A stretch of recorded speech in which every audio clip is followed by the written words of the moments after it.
మాకు వెంటనే విడుదల చేయాలని రేవంత్ రెడ్డి గారిని కోరుకుంటున్నాం.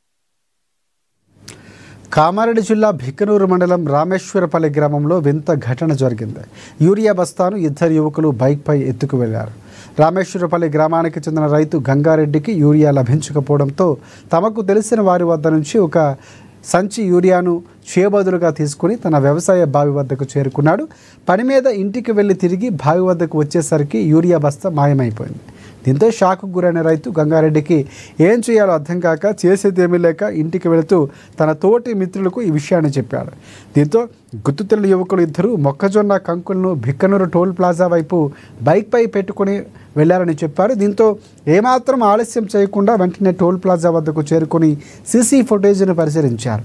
సీసీ ఫుటేజ్ను డౌన్లోడ్ చేసుకుని వాట్సాప్ గ్రూపుల్లో పోస్ట్ చేశారు. ఇప్పుడు ఆ వీడియో వైరల్ అవ్వడంతో విషయం తెలుసుకునే యువకులు చోరీ చేసి తీసుకువెళ్లిన యూరియా బస్తాను తిరిగి తీసుకొచ్చి రైతుకు అందజేసి క్షమాపణలు తెలిపారు.